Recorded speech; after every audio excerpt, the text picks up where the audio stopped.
Master, welcome back again to our channel. Panibagong araw, panibagong kabanata na naman ang pagsamasamahin natin ngayong araw na ito.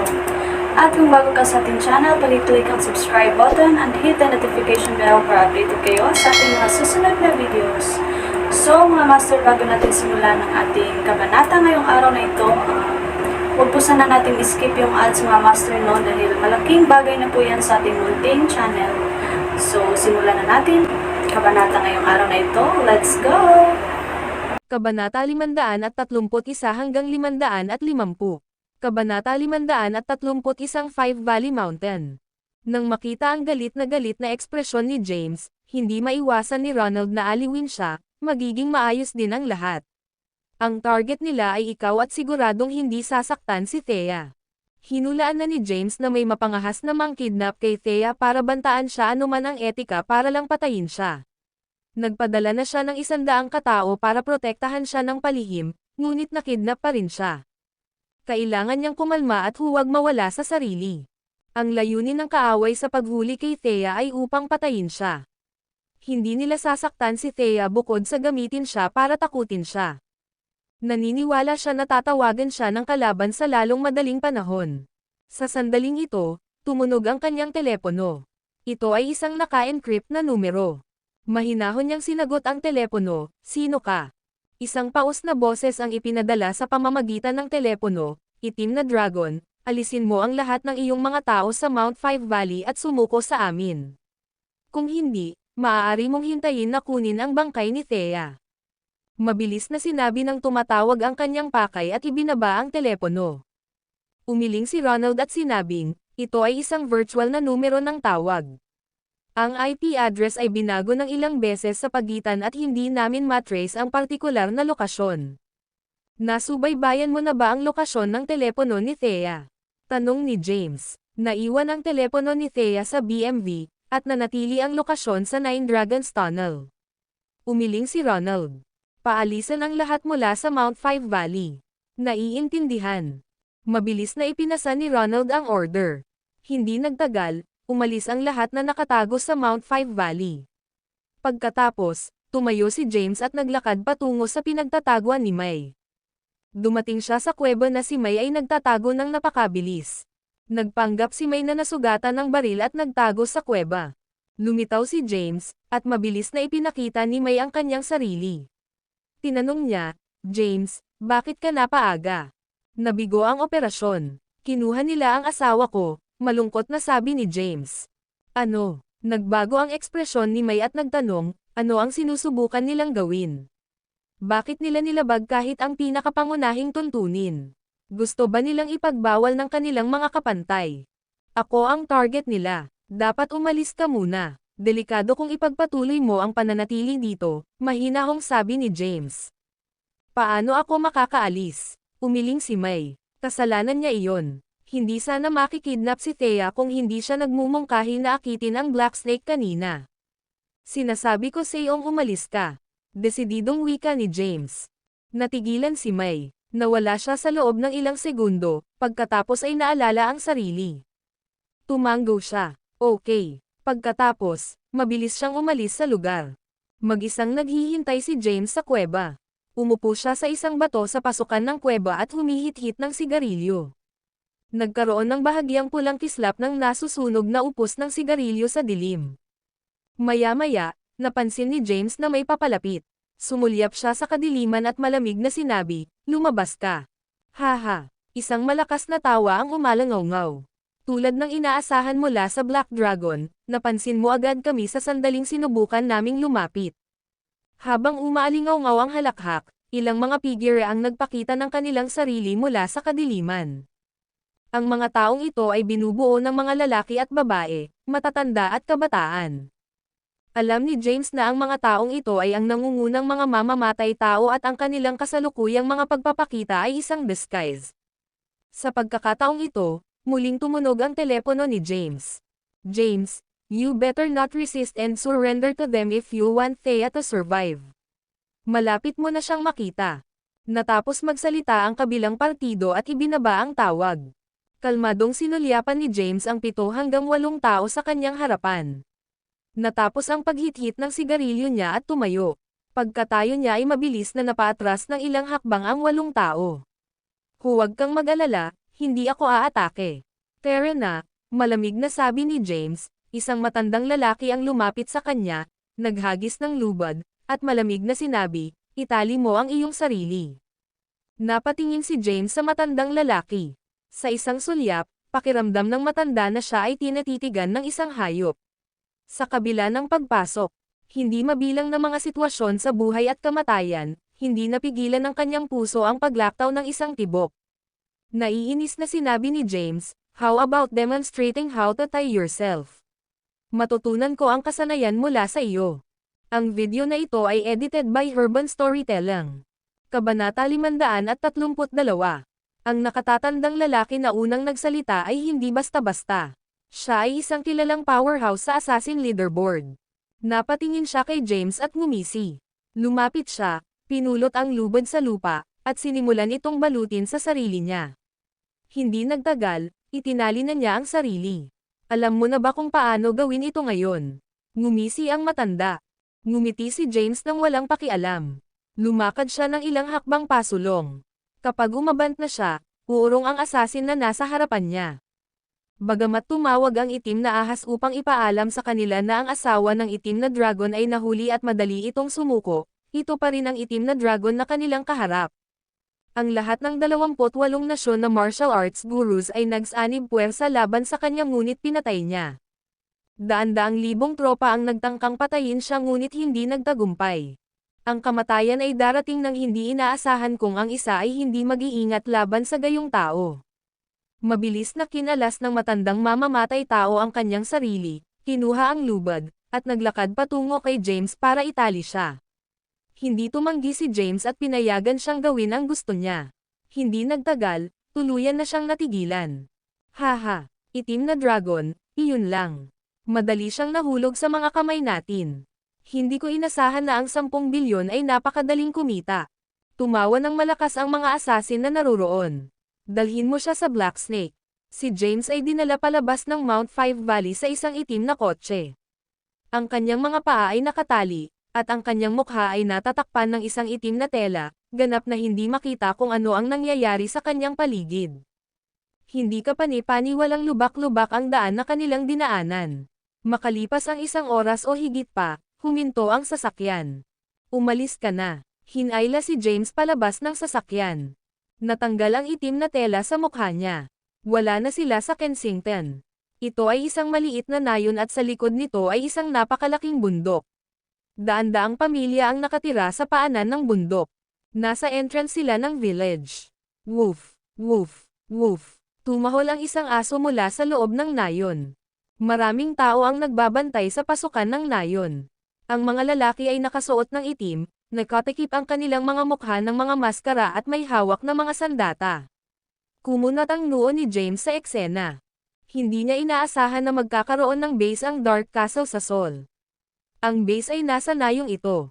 Lahat ng nakatira sa nayong ito ay mula sa Dark Castle. Nagsasaka sila sa karaniwang mga araw ngunit naging walang awa ng mga assassin kapag tinanggap nila ang mga gawain. Ilipat. May nakatutok na baril sa ulo ni James. Walang sabi-sabi, pumasok siya sa maliit na nayon. Dinala si James sa gitna ng nayon, kung saan may basement. Mayroong higit sa 30 ganap na armadong mga mamamatay tao ang natipon sa paligid niya. Ang kanilang mga armas ay nakamamatay at kahit na mga rocket sa paligid niya. Dinala si James sa basement, 2 tao ang nakatali sa mga upuan sa loob ng basement. Ang 2 ito ay sina Thea at Quincy. Thea. Pumasok si James at nakita si Thea. Agad na nagdilim ang kanyang mukha, at malamig na nagtanong, nandito na ako. Hayaan mo na sila, James. Nakita ni Thea na nakatali rin si James at hindi napigil ang sumigaw at pilit na kumawala.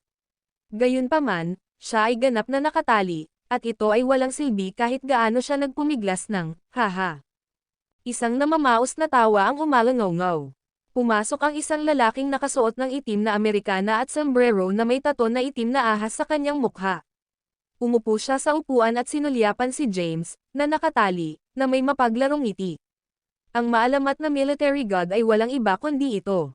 Madali kang nahulog sa mga kamay ko. Ang video na ito ay edited by Urban Storytelling. Kabanata 533. Malamig na tiningnan ni James ang Black Snake at sinabing, hayaan mo sila. Nanatili ang mga mata ng Black Snake kay James. Itinuro niya sina Thea at Quincy, na nakatali, at sinabing may mapaglarong ngiti, isa lang ang pakakawalan ko. Ikaw ang may huling say kung sino iyon. Hayaan mo na si Thea. Hindi nag-atubili si James. Sumenyas ang Black Snake sa kanyang mga nasasakupan. Agad namang lumapit ang isa niyang tauhan at kinalas ang mga tali ni Thea. Mabilis na bumangon si Thea. Namamanhid ang kanyang mga paa sa sobrang tagal na pagkakatali, at agad siyang bumagsak sa lupa. Muli siyang tumayo at sinulyapan ang mga ganap na armadong mamamatay tao sa paligid niya, at ang kanyang mukha ay namutla. Nanginginig ang labi niya. James, anong ginagawa mo? Hayaan na lang nilang pakawalan si Quincy. Mananatili ako sa iyo. Si Quincy, na nakatali sa upuan, ay sumigaw, Thea, anong ginagawa mo? Mabilis na umalis. Ayaw mo bang mabuhay? Thea, umalis ka na. Sigaw ni James. Hindi ako aalis. Namutla ang mukha ni Thea sa takot. Alam niyang mamamatay siya kapag naiwan siya. Gayunpaman, ayaw niyang iwan si James. James, hayaan mo silang palayain si Quincy, please. I can die with you, pakiusap ni Thea. Sinulyapan ni James ang Black Snake na nakaupo sa harap niya na may mapaglarong ngiti. Tapos, malamig niyang sabi, Black Snake, paalisin mo agad ang asawa ko. Kung mawalan siya ng kahit isang hibla ng buhok, sisiguraduhin kong masisira ang madilim na kastilyo kahit mamatay ako. Sige, paalisin mo si Thea ng ligtas, tumanggaw si Black Snake at utos sa kanyang nasasakupan. Hindi ako aalis, sigaw ni Thea. Siya ay sapilitang kinuha. James, honey, humihina ang sigaw ni Thea hanggang sa tuluyan na itong maglaho. Nakatali pa rin si Quincy sa upuan. Gayunpaman, hindi siya nakaramdam ng takot nang makita si James, bagkus, bahagyang natuwa siya. Sino siya? Sino ang mga taong ito? Ito ang dalawang tanong na paulit-ulit na pumapasok sa kanyang isipan. Black Snake slud na may mapaglarong ngiti kung saan may kasabihan na ang mga babae ay maaaring maging sanhi ng pagkahulog ng isang bayani gaya ng dalubhasa. Tinalo ng Black Dragon ang 28 bansang martial arts gurus, at 100,000 sundalo. Mahulog si Army dahil sa isang babae. Ang Black Snake ay nanunuya at naglabas ng baril. Bang! Bang! Nagpaputok siya ng dalawang magkasunod na putok. Binaril si James sa magkabilang paa, at ang kanyang katawan ay hindi sinasadyang bumagsak sa lupa. Namutla ang mukha ni Quincy sa takot. James, ayos ka lang. Hindi pa ako patay. 2 putok ng baril ang natamo ni James, ngunit hindi nagbago ang kanyang ekspresyon. Nakahiga siya sa lupa, huminga siya ng malalim at kinokontrol ang daloy ng dugo sa kanyang katawan para pigilan ang pagdurugo sa kanyang mga hita. Nakahinga ng maluwag si Quincy. Sa momentum na ito, pareho siyang nagulat at natuwa. Si James ang Black Dragon. Ang asawa ni Thea, si James, ay ang Black Dragon. Paano ito posible? Akala ni Quincy ay nagkamali siya ng narinig. Gayunpaman, muling tumawa ng malakas ang Black Snake pagkatapos ng pagbaril. Haha, magiging payapa ang mundo kung papatayin kita, Black Dragon. Maraming tao ang magiging komportable sa iyong pagkamatay. Bumagsak ang katawan ni James sa lupa. 2 beses siyang binaril, ngunit napanatili niya ang parehong ekspresyon. Malamig niyang sinabi, Black Snake, sana ay sumunod ka sa iyong propesyonal na etika. Ang layunin mo ay patayin ako. Huwag mong hawakan ang sino mang walang katuturan kung hindi ay mamamatay ka ng walang lugar na libingan. Huwag kang mag-alala, naiintindihan ko ang mga patakaran. Hahayaan ko si Quincy pagkatapos kitang patayin. Hindi ko hawakan kahit isang hibla ng buhok niya at ibabalik ng ligtas ang asawa mo. Ikaw lang ang papatayin ko, sabi ng Black Snake. I-lock mo siya, utos niya. Pagkasabi nun ay tumalikod na ang Black Snake at umalis. Tumalikod ang mga tao sa kwarto at umalis. Pagkalabas ng basement, ikinulong nila ito. Paglabas ng basement, tumawag ang Black Snake. Ang Black Dragon ay kasama ko, siya ay mamamatay anumang oras sa isang salita mula sa akin. Isang paus na boses ang nanggaling sa telepono. Ano ang kondisyon mo? Sige at sabihin mo sa akin, gusto ko ang ulo ng Black Dragon bilang kapalit. Isa lang ang hiling ko. Hayaan mo na ang boss ko. Bago magumaga, ipadala siya sa Mike Henton Village at maghanda ng helicopter basta't ligtas kaming umalis ng amo ko, ang ulo ng Black Dragon ay sa iyo na angkinan. Gayunpaman, makipaglaro ka sa akin, at pakakawalan ko siya kaagad.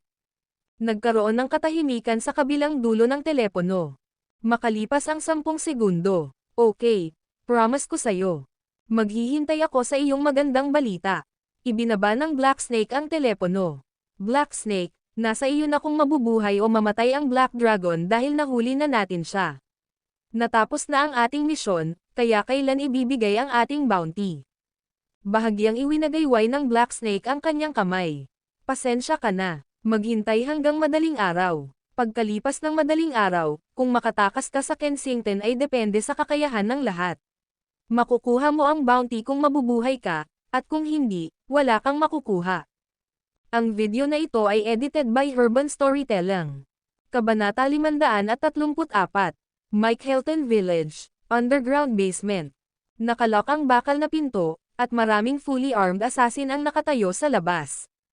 Nakatali si Quincy sa isang upuan at hindi makagalaw. James, ayos ka lang ba? Namumutla ang nag-aalala niyang mukha habang patuloy na sinusuri si James. Nakatali si James ng mga lubad, at binaril ang kaliwa niya. Bagamat kaya niyang kontrolin ang daloy ng dugo sa kanyang katawan at maiwasan ang pagdurugo, marami pa rin siyang pagdurugo. Nakahiga sa lupa, sabi niya, okay lang ako. Sorry si Thea lang ang nailigtas ko. Sa pagitan ni Quincy at Thea, pinili niyang iligtas si Thea. Miserable ang buhay ni Thea. Matapos masunog at pumangit, tiniis niya ang pangungutya ng iba at nabuhay sa kalungkutan. Nagilty siya kay Thea. Imbes na bigyan ng masayang buhay si Thea, isinama niya ito sa gulo.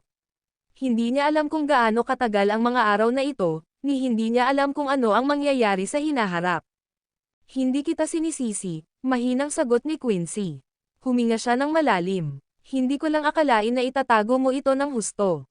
Hindi lang ikaw ang sikretong boss ng Transgenerational Group at ng Black Dragon. Haha, katangahan pa nga akong nagpatayo ng monumento para sa'yo. Sobrang nahihiya ako. Napangiti si Quincy habang inaalala ang oras na nagtayo siya ng monumento para kay James. Nanatiling tahimik si James. Pagharap kay Quincy, hindi alam ni James ang sasabihin. Napuno ng maikling katahimikan ang madilim na basement. Maya-maya, ibinuka ni James ang kanyang bibig at nangako, I'll take you away, safely.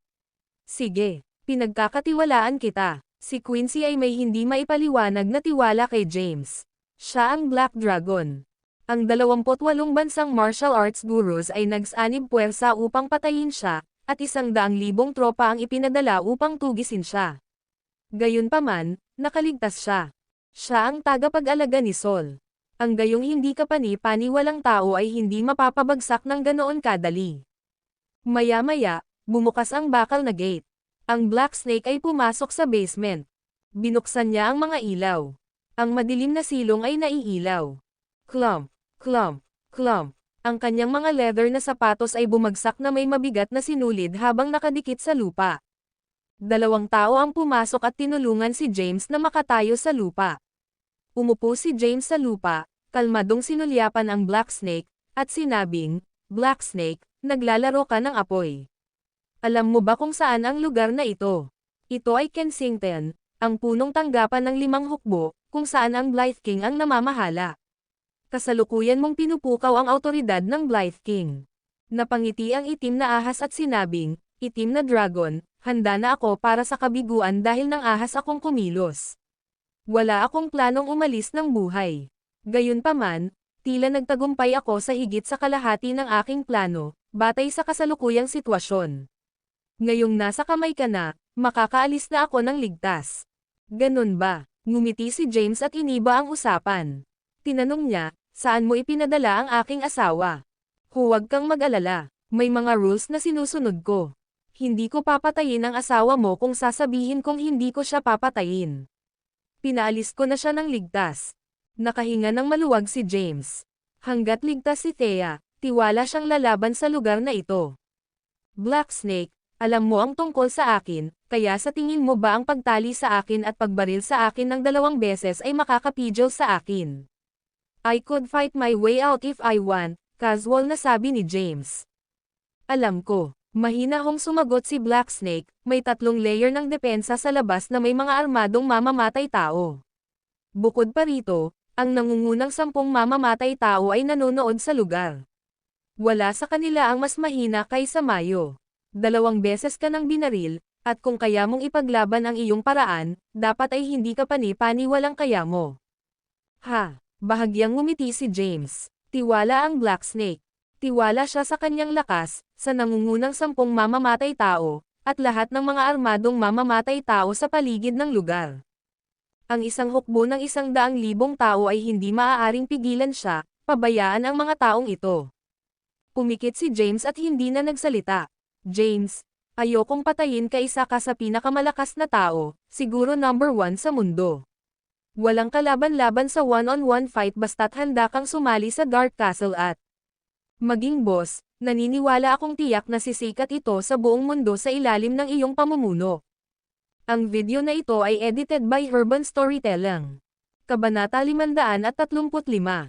O, nakaupo sa lupa, hindi maiwasan ni James na mapatingin sa Black Snake. Ano ang nilalaro ng Black Snake? Gusto niya akong maging boss ng Dark Castle. Gusto mo ako ang maging amo ng Dark Castle. Ibinibigay mo ba sa akin ang Dark Castle? Hindi ka ba natatakot na linisin ko ang Dark Castle pagkatapos mong ibigay sa akin? Humagalpak ng tawa ang Black Snake. Haha, hindi magiging problema yon. Natawa din si James. Okay, pumayag ako. Maluwag ang mga lubad. Sumenyas ang Black Snake sa kanyang mga nasasakupan. Lumapit ang 2 lalaking nakaitim na damit at nakahod at kinalas si James. Tumayo si James, gumalaw sa kanyang mga paa, at sinulyapan ang Black Snake na may mapaglarong ngiti. Talagang pinakawalan mo ako. Hindi ka ba natatakot na bigla kitang atakihin? Alam mo ang lakas ko. Hindi ka magtatagal ng 3 galaw sa aking mga kamay kung sasalakayin kita ng seryoso. Ngumisi ang Black Snake. Ang buong Dark Castle ay pag-aari mo ngayon, at nagtatrabaho ako sa ilalim mo. Wala akong masabi kung gusto mo akong patayin. Naguguluhan si James. Noong nakaraan, siya ay may kumpiyansa na kontrolin ang lahat. Ngayon, hindi siya sigurado sa ginagawa ng Black Snake. Tumingin siya sa Black Snake ng ilang segundo. Pagkatapos, naglakad siya patungo kay Quincy at kinalagan ang mga lubid sa kanya. Si Quincy ay matagal nang nakatali, at ang kanyang mga paa ay naninigas. Sa sandaling kumalas siya sa pagkakatali ay agad siyang nahulog sa mga bisig ni James. Isang kaaya-ayang halimuyak ang kumalat sa kanyang mga butas ng ilong. Tinulungan siya ni James na makatayo ng maayos. Sabay upo sa isang upuan sa tabi at pinunit ang kanyang pantalon, tumambad ang 2 putok ng baril sa kanyang mga hita. Naikuyom niya ang kanyang mga kamao, at agad na nahulog ang isang maliit na wire mula sa kanyang mga braso. Kinuha niya ang alambre at inilagay sa sugat niya. Ang bakal sa kanyang mga kamay ay mabilis na bumaon sa kanyang sugat at mabilis na nabunot ang bala sa kanyang katawan. Nang makita ang tanawing ito, nabigla ang Black Snake. Ang itim na dragon ang pinakamalakas sa mundo at may walang katulad na kasanayang medikal. Siya ay pambihira. Matapos ilabas ang bala, sinulyapan ni James ang Black Snake at nagtanong, mayroon ka bang sigarilyo? Naglabas ng sigarilyo ang Black Snake at iniabot kay James. Binato rin niya ito ng lighter. Sinindihan ito ni James at walang pakialam na nagtanong, sa anong dahilan mo isinapanganib ang iyong buhay para makalusot sa Kensington, gumugol ng maraming pagsisikap upang makuha ang aking asawa upang banta ako, at pagkatapos ay hilingin sa akin na maging boss ng Dark Castle. Nagsindi rin ng sigarilyo ang Black Snake at seryoso ang ekspresyon. Dati kang isa sa 5 commander ng Sol, ang Black Dragon ng Southern Plains, at namumuno sa Black Dragon Army ng 1,000,000 sundalo. Higit pa rito, ikaw ang pinakamalakas na tao sa mundo. Narinig mo na siguro si Blake Davis, di ba? Ipinikit ni James ang kanyang mga mata. Blake Davis. Imposibleng hindi niya kilala ang lalaking ito. Bago hinirang si James bilang commander 3 taon na ang nakalilipas, nakatanggap siya ng isang lihim na misyon. Ang lahat ng mga piling mandirigma ng Sol ay ipinadala. Ang buong grupo ay nagdagdag ng higit sa 100 katao. Mahigit 100 elite fighter ang ipinadala para hulihin ang isang tao. Blake Davis. Sa labanang iyon, mahigit 30 sa 100 katao ang namatay. Sa huli, binaliktad niya ang sitwasyon at natalo si Blake, nahuli siya ng sarili niyang mga kamay. Si Blake ay hindi kapani-paniwalang malakas. Nakalaban ni James ang hindi mabilang na malalakas na tao sa Southern Plains, at kung pangalanan niya ang isa sa pinakamalakas niyang kalaban, ito ay si Blake. Tumanggo si Blacksnake at sinabing, ang nagtatag ng Dark Castle ay si Blake. Pumasok siya sa Sol 3 taon na ang nakalilipas, at lumabas ang balita. Pagkatapos, napapaligiran siya ng mga piling mandirigma ni Sol. Nandoon ka sa labanang iyon. Sa totoo lang, kung hindi dahil nandoon ka, baka hindi siya mahuli ng grupong iyon. Hindi ko inaasahan na si Blake ang magiging boss mo at ang founder ng Dark Castle. Huminga ng malalim si James. Tama iyan. Tumanggo ang Blacksnake. Ang amo ay ikinulong sa isang lihim na bilangguan ng emperador, ang pinuno ng 5 commander. Hindi ko itatago sa iyo. Mayroong hindi mabilang na mga bounty na pumatay sa iyo sa dark web, at isa sa mga ito ay inisyo ng emperor. Nahuli kita at hiniling sa emperador na palayain ang amo. Gayunpaman, naging seryoso ang ekspresyon ng Blacksnake. Hindi ko alam kung anong klaseng tao ang emperor. Ang alam ko lang gusto kanyang patayin, at gusto kong iligtas ang amo ko kapalit mo. Nangako ang emperor na dadalhin ang aking amo dito bago pababa, ngunit medyo nag-aalala ako. So, gusto mong makipagtulungan sa akin? Oo, hindi ito itinanggi ni Blacksnake. Tumanggo siya at sinabing, 3 years ago, bumalik ang amo ko sa Sol para magretiro. Gayunpaman, ang impormasyon ay tumagas, at siya ay tinambangan. Sa paglipas ng mga taon, palagi akong naging sinusubukang iligtas siya. Sumama si May sa iyo at nagpadala sa akin ng mensahe para ihatid ako sa Sol. Nakita ko ito bilang isang pagkakataon at nagpa siya akong makipagsapalaran. Ang video na ito ay edited by Urban Storytelling. Kabanata 536. Alam ng Blacksnake na mahirap iligtas ang kanyang amo. Bagamat pumayag ang Emperor, hindi niya lubos na mapagkakatiwalaan ang mga salita ng kabilang partido. Ito ay Kensington, ito ang teritoryo sa ilalim ni Sol. Ang emperador ay pinuno ng 5 commander at namamahala sa mga tropa ng hukbo. Hanggat napapaligiran ng emperor ang lugar na ito, hindi lang niya mailigtas si Blake, kundi mamamatay din siya rito. Pinag-isipan niya iyon at napagtanto niyang magkakaroon siya ng mas magandang pagkakataon kung makikipagtulungan siya kay James sa halip na gamitin ang kanyang buhay para banta ang emperador. Napaisip si James habang humihit-hit ng sigarilyo.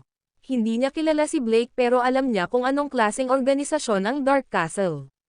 Isa itong assassination organization. Ang mga kamay ng mga tao sa Dark Castle ay napuno ng dugo, at ang Blacksnake ay talagang hindi isang mabuting tao. Ang dahilan kung bakit niya naakit ang Blacksnake sa Kensington ay upang kumalap ng ilang malalakas na tao upang magtrabaho para sa kanya. Napatingin si James sa Blacksnake. Paano mo gustong makipagtulungan? Alam kong mayroon kang isang pambihirang relasyon sa Blythe King. Hinaranggan na niya ang bawat ruta, at imposibleng makatakas kami. Kailangan ko siyang tawagan at bigyan kami ng daan para makaalis. Maipapangako ko sa iyo ang madilim na kastilyo, at lahat ng mga assassin sa ilalim nito ay pagmamayari mo hanggat matagumpay kong nailigtas si Blake. Ha, bakit sa tingin mo makikipagtulungan ako sa iyo? Ngumisi si James at hinayla si Quincy para umalis. Paglabas nila sa underground basement, 12 ng baril ang nakatutok sa kanila. Hayaan mo siya, sigaw ng Blacksnake. Naiintindihan. Mabilis na ibinaba ng mga lalaki ang kanilang mga baril. Naglakad si James palabas ng underground basement. Nasa labas ang mga nangungunang mamamatay tao. Ang mga taong ito ay matiyagang naghihintay ng madaling araw. Kailangan nilang maghanap ng mga paraan upang umalis upang matanggap ang 10 bilyon sa madaling araw. Sa perang ito, maaari silang magretiro at mamuhay ng ordinaryong buhay. Maingat na tumayo ang lahat ng mga taong ito matapos makita si James na papalapit. Sumunod din ang Blacksnake sa likod. Nagtanong ang isa sa mga assassin, ano ang kahulugan nito, Blacksnake? Walang kwenta, let him go, walang pakialam na sabi ng Blacksnake. Hindi pinansin ni James ang mga taong ito, kinaladkad si Quincy, at umalis. Gayunpaman, Namamanhid ang mga binti ni Quincy. Makalipas ang ilang hakbang, may lungkot na ekspresyon sa mukha niya. Anong mali? Tanong ni James. Namanhid ang mga binti ko. Sobrang sakit. Sinulyapan ni James ang kanyang mga payat na binti, tumingkayad, at nagtanong, ang alin?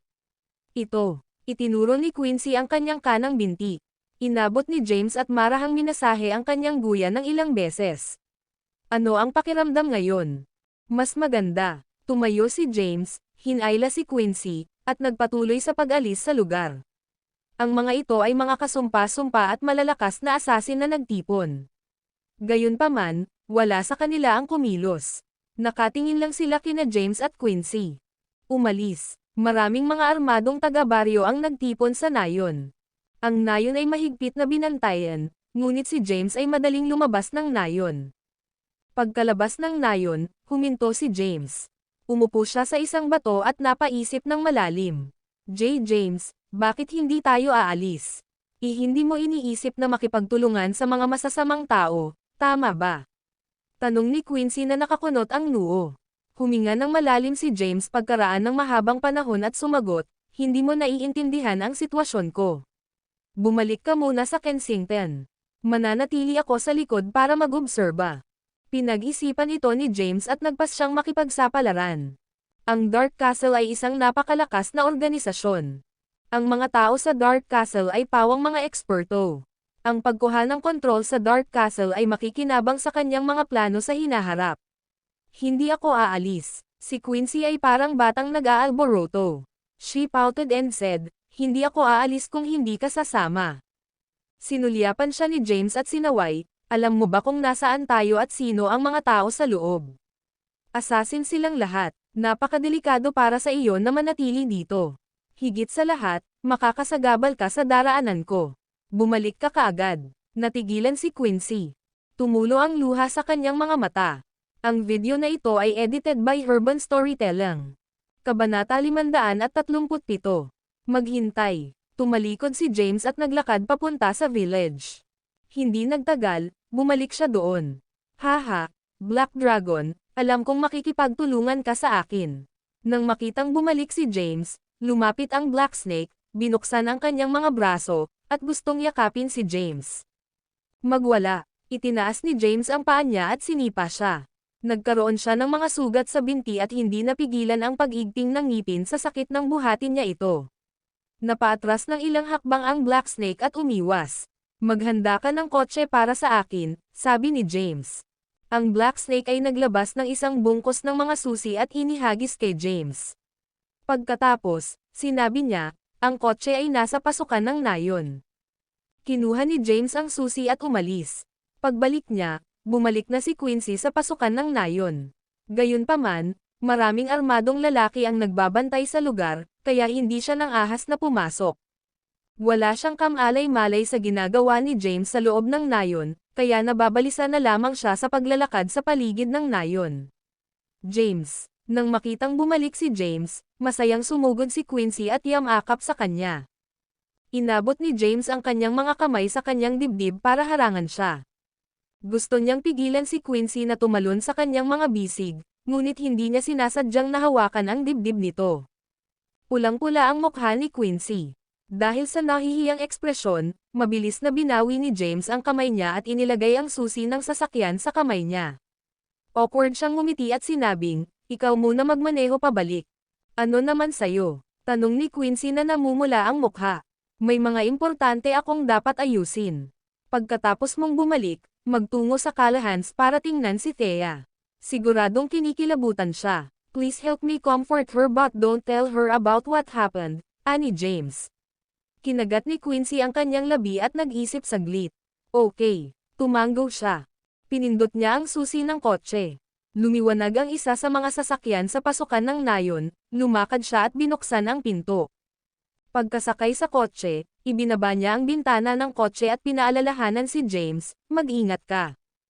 Pinaandar niya ang sasakyan at pinaandar ito pagkatapos niyang magsalita. Nanood si James hanggang sa umalis si Quincy at bumalik sa nayon. Sa isang bungalow sa nayon, umupo si James sa isang maruming sofa. Nakaupo sa tapat niya ang Black Snake. Ano ba talaga ang kailangan mong gawin ko? Casual na tanong ni James. Sumagot ang itim na ahas, nangako ang emperador na dadalhin si Blake dito bago mag-umaga. Darating siyang mag-isa. Isa pa, maghahanda siya ng helicopter para makaalis kami. Bilang kapalit, kailangan kitang ibigay. Gayunpaman, wala akong tiwala sa kanya, kaya kailangan kong makipagtulungan ka sa akin at ipakita sa akin ang pinakaligtas na ruta ng pagtakas. Ikaw naman. Sumulyap ang Black Snake kay James at pinitik ang mga daliri. Bumukas ang pinto, at pumasok ang isang lalaki. Tinuro siya ng Black Snake at sinabing, nakahanap na ako ng kapalit mo. Lahat kayo. Ang kailangang gawin ay gumawa ng maskara ng tao tulad ng sa iyo at magtago sa dilim. Pagkatapos, ipapasa ko ang lalaking ito sa emperador. Ang Black Snake ay huminto sandali at nagpatuloy. Mas maganda kung makakaalis ako kasama si Blake ng maayos. Sa kaso na hindi, kailangan ko ang iyong tulong kung tayo ay tambangan. Huwag kang mag-alala, tutuperin ko ang aking salita. Magkakaroon ka ng ganap na kontrol sa Dark Castle sa hinaharap basta't ligtas tayong umalis. Paano ang mga lalaki sa labas? Napatingin si James sa labas. Sila. Nagdilim ang mukha ng itim na ahas, at sumagot siya, natapos na ang kanilang misyon, at makakaalis na sila ng madaling araw. Kung nakatakas man sila ay depende sa kanilang kakayahan. Naintindihan naman agad ni James ang sitwasyon. Ang mga assassin sa labas ay inabandona. Nakasalalay sa kanilang sarili kung nabuhay sila. Sige, may deal tayo. Walang pagdadalawang isip na pumayag si James. Isa itong malaking sugal. Makukuha niya ang Dark Castle at hindi mabilang na mga assassin kung mananalo siya sa sugal. Ang pagkatalo ay nangangahulugan na hahayaan niyang makawala ang isang malakas na kaaway. Ito ay isang karapat-dapat na sugal. Ang video na ito ay edited by Urban Storytelling. Kabanata 538. Napatingin si James sa oras. Hating gabi noon. Nag-isip siya sandali at nagturo, kailangan ko ng ilang gamit. Kumuha ako ng panulat at papel para maisulat ko ito. Mabilis na ihanda sila para sa akin. Agad na nagutos si Black Snake, maghanda ka ng panulat at papel. Maya-maya, may nagdala ng panulat at papel. Isinulat ni James ang mga materyales na kailangan niya sa paggawa ng maskara ng tao at ilang mga materyales na panggamot. Nang makita ang listahang isinulat ni James, napakunot ang noo ng Black Snake at nagtanong, ano ang kailangan mo ng mga panggamot na materyales? Hindi mo na kailangang magtanong tungkol dito. Ihanda lang ito sa lalong madaling panahon. Nauubos na ang oras natin. Agad na nagayos ang Black Snake. Sa kabilang banda, pumikit si James para magpahinga. Mabilis na inihanda ng Black Snake ang mga gamit. Wala pang isang oras, dumating na lahat ng kailangan ni James. Sinimulan ni James na gawin ang maskara ng tao. Pagkatapos, nagsimula siyang maglikat ng mga gamot at nagtrabaho hanggang alas 4 ng umaga. May 2 oras pa lang bago magmadaling araw. Naglakad na si James palabas ng bahay. Sa labas, maraming assassin. Wala sa mga assassin ang natulog dahil alam nilang napaka-crucial para sa kanila ang gabing ito. Ang nayon ay malamang na napapalibutan ng hukbo, kaya't sila ay dapat na nasa kanilang pinakamahusay na anyo. Nag-walkout si James, at ang mga assassin na ito ay nakatitig sa kanya ng mapagbantay. Umupo siya sa pintuan at sinilip ang mga assassin sa labas ng bahay. Ngumiti siya at mahinahong sinabi, nasa iisang bangka tayo ngayon. Hindi mo kailangang kabahan ng husto. Mag-chat tayo. Wala kaming masasabi sa iyo, sagot ng isang 27 o 28 taong gulang na lalaki. May bahid na pintura sa mukha niya kaya hindi nakikita ang eksaktong anyo niya. Noong ginagawa ni James ang maskara ng tao, tinawagan na niya si May at humingi ng ilang impormasyon tungkol sa mga nangungunang assassin. Napatingin siya sa lalaking sumagot, at sa paraan ng pananamit niya ay nakilala siya ni James. Ang kanyang tunay na pangalan ay hindi kilala, at ang kanyang codename ay Midnight Wind. Isa siyang SSS ranked assassin, number 5 sa assassin leaderboard, at napakalakas. Sinulyapan siya ni James at ngumiti, Midnight Wind, ika-5 sa leaderboard ng assassin. Malamig na sumangot ang Midnight Wind. Sinulyapan ni James ang mga assassin at nakangiting sinabi, hindi ba ninyo alam na delikado ang pagpunta sa Kensington? Ang Blythe King ay kasalukuyang naninirahan sa Kensington, at lahat ng 5 probinsya ay na-block off. Madali para sa inyong lahat na pumasok, ngunit hindi magiging madali ang pag-alis. Ang Black Snake ay sumuko na sa iyo. Casual na sabi ni James. Baka hindi mo pa rin alam na walang plano ang Black Snake na kunin kayong lahat. Ang layunin ng kanyang paglalakbay ay hindi upang patayin ako. Ang tunay niyang layunin ay iligtas ang kanyang amo na si Blake. Nakipagkasundo siya sa Emperador. Dadalhin ng Emperor si Blake bilang kapalit sa akin at maghahanda ng helicopter para ligtas na umalis ang Black Snake. Seryoso ang ekspresyon ng mga assassin. Hindi na kailangang sabihin ni James sa kanila. Alam na alam nila ang sitwasyon. Para sa 10 bilyong dolyar, sulit ang panganib. Hanggat nakahanap sila ng paraan upang umalis sa Kensington sa madaling araw, matatanggap nila ang 10 bilyong dolyar. Maaari silang magretiro pagkatapos makuha ang 10 bilyong ito. Ang bawat naruroon ay may parehong ideya. Napasulyap ang isang batang babae kay James at sinabing, hindi ka rin mabubuhay kung mamatay tayo. Ang batang babae ay mukhang mga 17 o 18 taong gulang. Nakasuot siya ng school uniform at may mahabang itim na buhok. Siya ay may napaka-inosente na hitsura, at hindi siya kailanman iugnay ng sinuman sa mga mamamatay tao. Gayunpaman, hindi siya ordinaryo gaya ng kanyang hitsura. Mula sa impormasyong ibinigay ni May, alam ni James na isa rin siyang SSS-ranked assassin, na ikatlo sa leaderboard ng assassin. Ang palayaw niya ay Little Sis. Ang kanyang hitsura ng bata at middle school na estudyante ang kanyang disguise. Siya ay isang walang awa na mamamatay tao na hindi tumitingin kapag pumatay.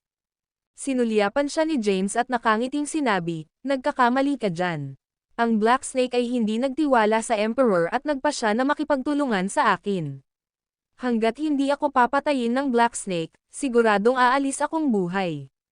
Isa pa, alam ng Black Snake na hindi niya ako kayang patayin.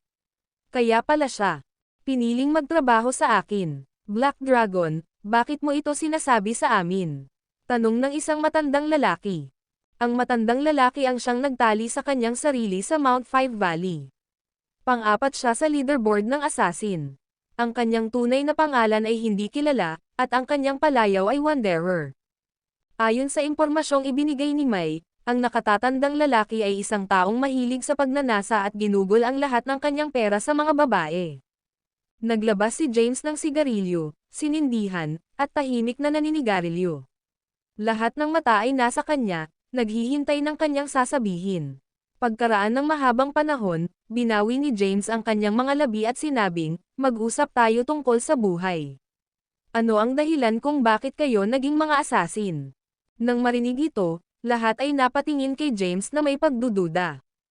Hindi sila sigurado kung ano ang sinusubukan ni James na makamit, paano kung sagutin ko ito para sa iyo. Lahat kayo ay kusang dumaan sa kamatayan at mga sitwasyon sa buhay para sa pera.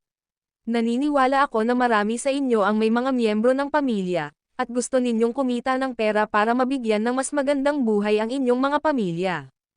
Ang plano mo ay kumita ng sapat na pera at magretiro para mamuhay ng ordinaryong buhay, sabi ni James. Natahimik ang karamihan. Tama si James. Lahat ay naglalakad sa isang mapanganib na landas para lamang kumita ng pera. Nangako ang Black Snake na bibigyan kayo ng 10 bilyong dolyar sa bawat isa sa inyo. Naniniwala akong hindi niya sisirain ang pangako niya dahil hindi kapos sa pera ang Dark Castle. Gayunpaman, hindi ka mabubuhay para kunin ang perang ito. As soon as the sun rises, it'll be the death of you all, ani James. Sa tingin mo ba ay makakalabas ka talaga sa pagkubkob ng hukbo? Ang mga assassinations at duels ang iyong mga specialty. Gayunpaman, wala kang pagkakataong mabuhay laban sa isang hukbo. Ang video na ito ay edited by Urban Storytelling. Kabanata 539. Nagsalita ng salita si James. Ano ang gusto mong sabihin? Tumigil ka na sa pag-ikot ng bush. Diretso ka sa punto. Sabihin mo ang dapat mong sabihin. Ang mga assassin ay naiinip. Bahagyang ngumiti si James. Actually, napakasimple lang ng gusto kong sabihin. Pwede kitang bigyan ng pera kung yan ang gusto mo. Maari din kitang bigyan ng ordinaryong buhay kung yan ang hanap mo. Hanggat ibaba mo ang iyong mga dagwang kutsilyo at huminto sa pagiging assassin, magpasakop sa akin, sumunod sa akin, at pagsilbihan ako.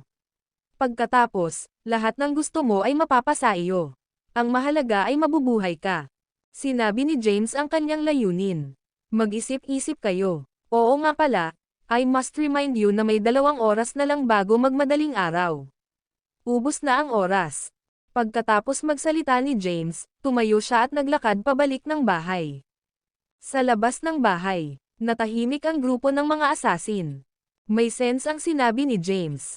Magaling sila sa mga assassinations ngunit kapag nahaharap sa isang hukbo, wala silang tsansa na manalo.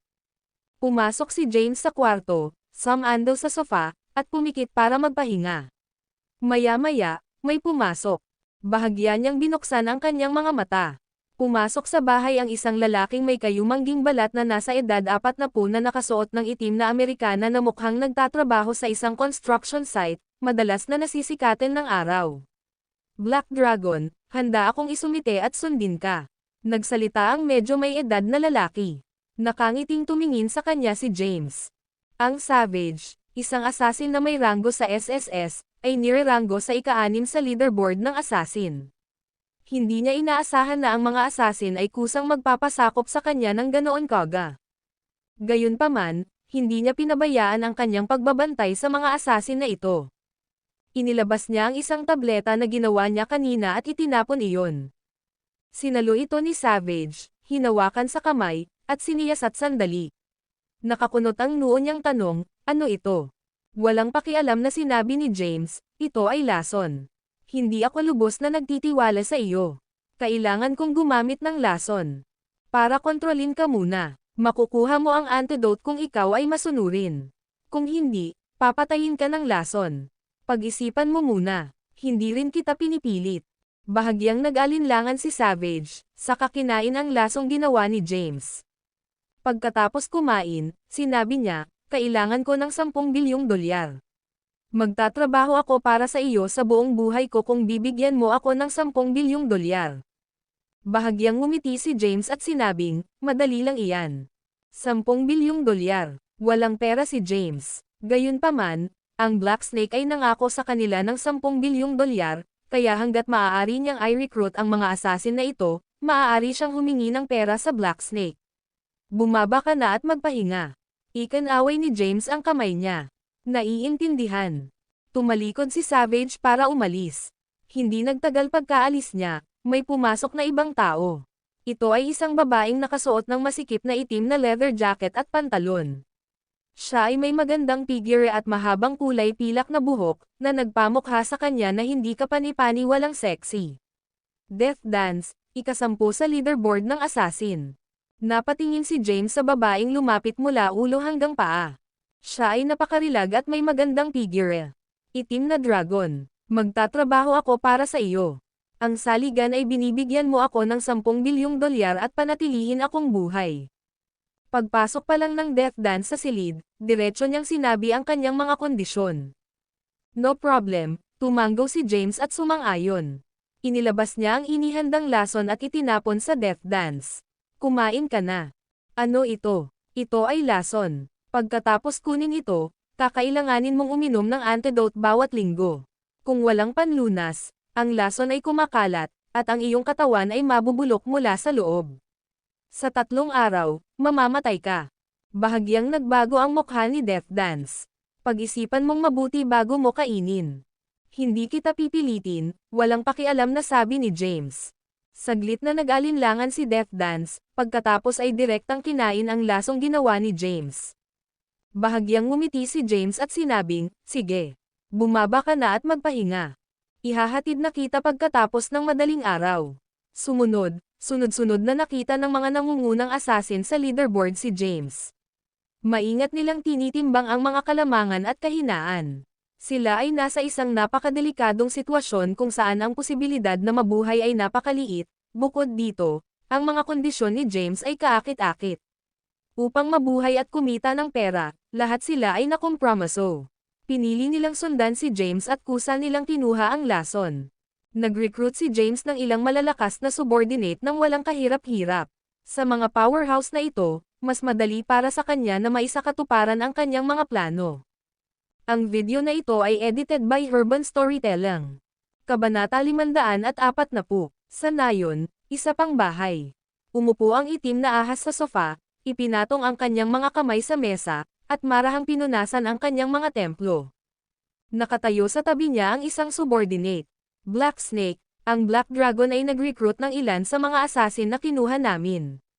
Nang marinig ang ulat ng nasasakupan, nagdilim ang ekspresyon ng Black Snake. Ang Black Dragon ay talagang nakakatakot. Ang mga assassin na ito ay nasa ranggo sa tuktok ng leaderboard ng assassin. Ang bawat isa sa kanila ay hindi kapani-paniwalang malakas. Imposibleng tipunin silang lahat kung hindi dahil sa alok na 10 bilyong dolyar. Pambihira ang paraan ni James para madali niyang makuha ang mga ito. Hayaan mo na sila. Ikinaway ng Black Snake ang kanyang mga kamay. Wala siyang pakialam kung sino ang ni-recruit ni James basta mailigtas niya si Blake. Ang Black Snake ang nagtatag ng Dark Castle. Halos 30 taon na ang nakakalipas mula nang itatag ang Dark Castle. Sa nakalipas na 30 taon, si Blake ay nakaipon ng malaking halaga ng kayamanan. Ang kanyang mga ari-arian ay sapat na upang karibal ang isang bansa. Gayunpaman, sa kanyang pag-aresto, ang perang ito ay namatay, at walang nakakaalam kung nasaan ito. Nakatago. Upang makuha ang pera, nagpasya siyang sumugal. Kahit na kailangan niyang gamitin ang buong Dark Castle bilang chip, hindi siya nagdalawang isip. Ito ay hindi isang simpleng 1 o 200 bilyong dolyar. Ang 1 o 200 bilyon ay bahagi lamang ng kayamanan ni Black. Okay, pwede ka nang umalis. Ipaalam sa iba na itago ang kanilang mga armas at kumilos ng normal. Halos madaling araw na. Siguraduhin na ang mga tagalabas ay hindi maghay-hinala sa kanila. Naiintindihan. Sa kabilang kwarto, pumikit si James at nagpahinga. Kasabay nito, iniisip din niya ang tunay na layunin ng Black Snake. Hindi siya naniniwala na gagawin siya ng Black Snake na boss ng Dark Castle para lang mailigtas si Blake. Ano lang ang motibo ng Black Snake? Hindi maintindihan ni James. Naabot ang layunin ni James. Inakit niya ang Black Snake sa Kensington para mag-recruit ng ilang mga assassin. Hindi mahalaga sa kanya ang walang laman na posisyon ng amo ng Dark Castle. That being the case, then, nagdilim ang ekspresyon ni James. Ang Black Snake ay mahirap makita. Hinding-hindi pa kakawalan si Blake. Siya ay magiging isang scourge kung hindi man. Huminga ng malalim si James. Kasabay nito, Kensington, ang bahay ng mga kalahan. Si Thea ay naiuwi ng ligtas. Dumating din si Quincy. Sinamahan ni Quincy si Thea sa kanyang kwarto. Quincy, anong nangyari matapos akong paalisin? Paano ka umalis? Anong nangyari kay James? Nabaril siya diba? Okay lang ba siya? Sunod-sunod na tanong ni Thea. Baka sa mukha ni Thea ang pag-aalala. Bagamat nakabalik siya ng ligtas, mapatla pa rin ang kanyang mukha. Hinawakan ni Quincy ang kamay niya at inaliw siya. Ayos lang. Babalik si James ng madaling araw. Anong nangyayari? Sino ang mga taong iyon? Bakit nila ako kinidnap? Bakit nila nahuli si James? May nasaktan ba si James? Hindi, sabi ni Quincy. Inutusan siya ni James na huwag sabihin kay Thea ang tungkol sa kahit ano. Bukod dito, hindi rin niya alam kung paano ipapaliwanag. Hindi ko alam kung ano ang nangyayari. Ngunit naniniwala ako na si James ay isang mabuting tao. Ay malapit na magmadaling araw. Bakit hindi pa siya bumabalik? Nag-aalala si Thea. Paulit-ulit siyang inaalaw ni Quincy. Ang langit ay unti-unting nagpakita ng bakas ng pagsikat ng araw. Mabagal na sumikat ang araw mula sa ilalim ng abot tanaw, na nagpapaliwanag sa madilim na lupa. Kaninang madaling araw, may kotseng sumulpot sa labas ng village. Isang lalaki ang lumabas sa sasakyan. Mukhang nasa 30s na ang lalaki at may ordinaryong hitsura. Siya ang uri ng tao na hindi nakakaakit ng pansin kapag nakatayo sa isang pulutong. Sa sandaling ito, dumating ang isang matandang magsasaka na may dalang kasangkapan sa paghahalaman. Sinulyapan niya ang nasa katanghaliang lalaki na bumaba sa kotse at nagtanong, "Sino ang hinahanap mo?" Nang makitang isa itong magsasaka, hindi sumagot ang nasa katanghaliang gulang. Sa halip, bumulong siya, "Nakarating na ako sa destinasyon." Gayunpaman, ito ay isang maliit na nayon, at ang lahat ay tila normal. Wala namang kain na hinala. Maghintay. Isang paus na boses ang naililipat mula sa earphones na nakasaksak sa kanyang tenga. Ang video na ito ay edited by Urban Storytelling. Kabanata 541. Kasabay nito, ilang kilometro ang layo mula sa nayon. May isa pang bahay. Dumating na ang Black Snake bago mag-umaga. Sa sandaling ito, nagring ang telepono ng Black Snake. Sinagot niya ang telepono. Black Snake, pinadala ko na si Blake sa napagkasunduang nayon. Wala bang iba? Tanong ni Black Snake. Huwag kang mag-alala. Wala nang iba. Ibinaba ni Black Snake ang telepono. Tapos tumawag ulit siya. Pumunta sa nayon upang makita. Matapos matanggap ang tawag, kinaladkad ng subordinate ng Black Snake ang Peking James palabas ng village. Pagkatapos, may nakita siyang kotse na nakaparada sa labas ng village kasama ang isang kakaibang lalaki. Ilan sa kanyang mga nasasakupan ay tumitig sa Peking si James. Nasaan ang boss ko? Ang nasasakupan ay humakbang pasulong, sinulyapan ang kabilang partido, at nagtanong. Ikaw ba ang Black Snake? Oo. Nang marinig ito, binuksan ng medyo may edad na lalaki ang pinto ng kotse. Sa likod ng sasakyan ay nakaupo ang isang lalaki na nakatikip ang ulo at nakatali ng mga kadena ang mga paa. Ang lalaki ay nakasuot ng uniforme sa bilangguan, at ang kanyang hitsura ay natatakpan. Boss, mabilis na naglakad ang Peking Black Snake. Tumigil ka dyan. Inilabas ng nasa katanghaliang gulang na lalaki ang baril, inilagay ito sa lalaking nakatikip ang mukha, at malamig na sinabi, dinala ko ang lalaki, kaya ibigay mo sa akin ang Black Dragon. Naglabas ng baril ang Peking itim na ahas at binaril sa ulo ang Peking James. Bumagsak sa lupa ang Peking James at nalagutan ng hininga. Ngumiti ang Peking Black Snake. Nangako ako na ibibigay ko sa iyo ang ulo ng Black Dragon kung dadalhin mo ang amo ko. Ngayong patay na siya, ikaw na mismo ang pugutan ng ulo niya. Hayaan mo ang boss ko at ihanda ang helicopter ko. Bamulong ang nasa katanghaliang gulang na lalaki, boss, patay na ang Black Dragon. Isang boses ang nagmula sa kanyang earphone, lumapit ka, tingnan ko. Sige. Lumakad ang nasa katanghaliang gulang na lalaki. May maliit na camera sa kanya. Malinaw na ipinadala ng eksena ang eksena, at malinaw na nakuhanan ang Peking pagkamatay ni James. Kensington, isang lihim na silid. Sa pamamagitan ng surveillance camera, nakita ng Emperor ang eksena ng Black Dragon na nakahiga sa isang pool ng dugo.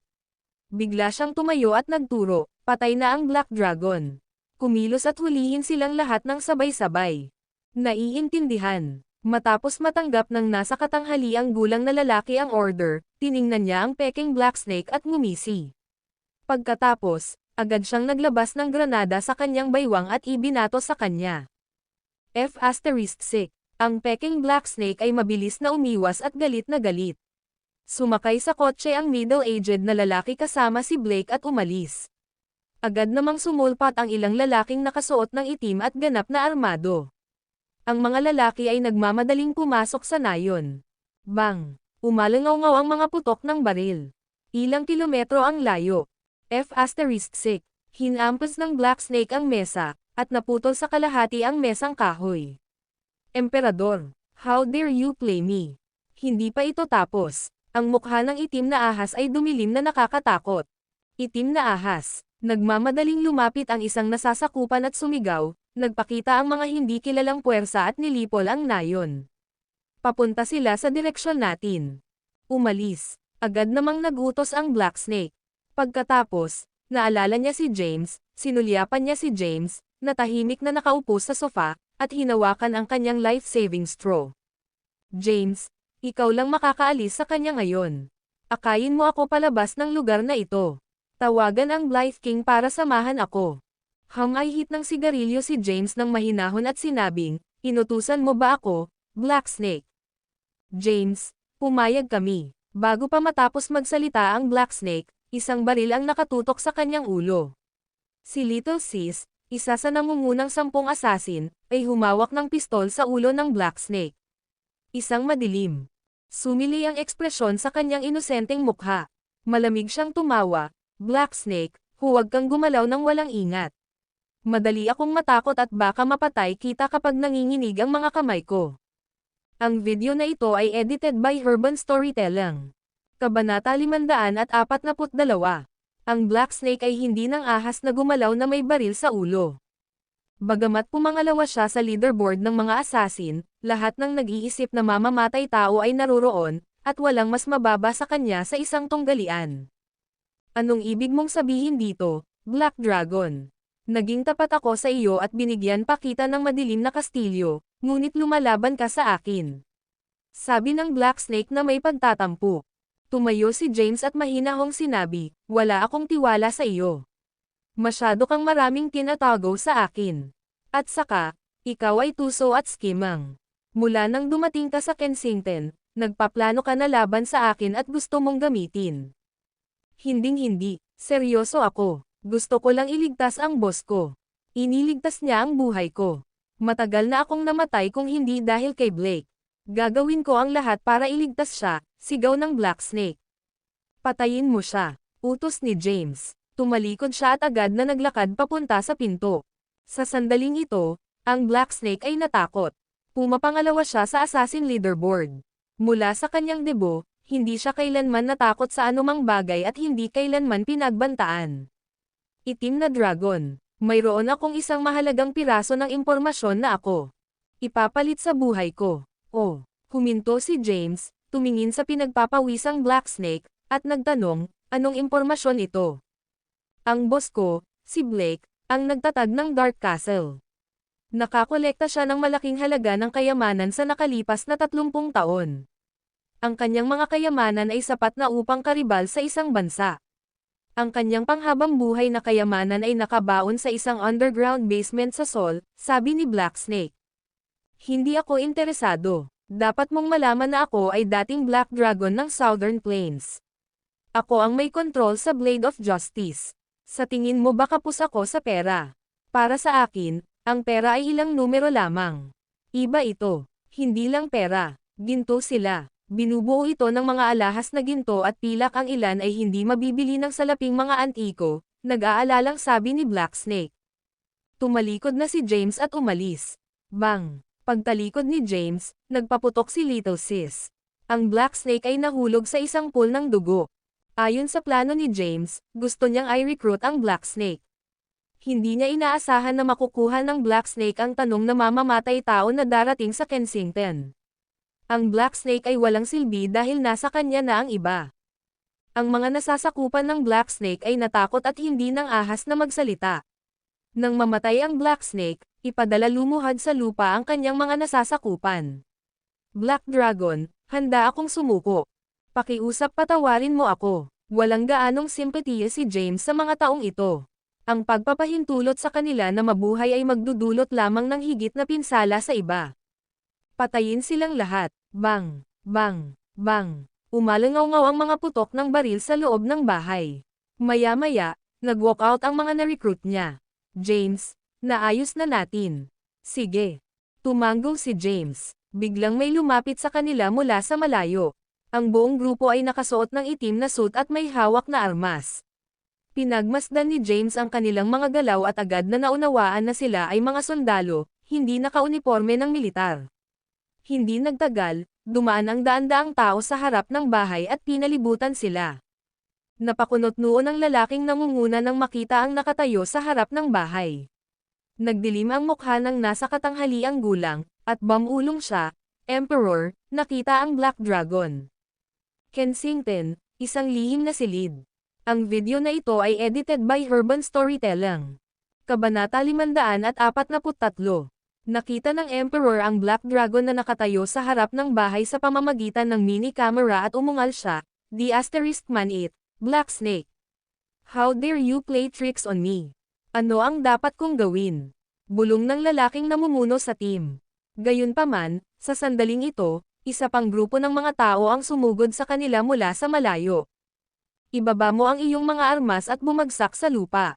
Umalangaw-ngaw ang malakas na sigaw. Lumingon ang daan-daang tao at nakita nilang napapaligiran sila ng mga armadong puwersa. Agad namang nagbago ang ekspresyon nila. Ito ang 1,000 sundalo mula sa Black Dragon Army na dinala ni James mula sa Southern Plains. Kagabi, nakipag-ugnayan siya kay Ronald para dalhin ang team para magtago at maghintay ng mga galaw. Lumapit si Ronald kay James at tinawag, "James. Magandang trabaho." Bahagyang tumango si James. Pinanood ng emperador ang eksena mula sa isang lihim na silid sa Kensington. Huminga siya ng malalim at pilit na kinalma ang sarili. Pagkatapos, itinuro niya, ito ang Black Dragon Army na dinala ni James mula sa Southern Plains. Huwag mo silang awayin. Ikaw na ang bahala at kumilos ng naaayon. Utos ng emperador at lumabas ng silid. Napatingin si James sa 100 tao na nakapaligid. Kinusat niya ang kanyang mga mata at nagtanong, "The Forbidden Red Flame Army from the capital."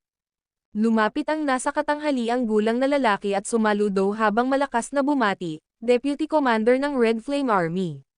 Nakatanggap kami ng balita na ang dating Black Dragon ay nahuli at dumating upang iligtas ka. Ayos ka lang ba? Bahagyang ngumiti si James, I'm good. Ano kayang nangyari? Bumalik ka at pasalamatan ang emperador sa pagpapadala ng mga tropa para iligtas ako. Pwede ka nang maglinis ng kalat dito. Tumalikod na si James at umalis. Sumunod sa likod niya ang mga asasin na kinuha niya. Ang mga asasin na ito ay nadama na maswerte na sila ay nagpasya na isumite kay James kagabi.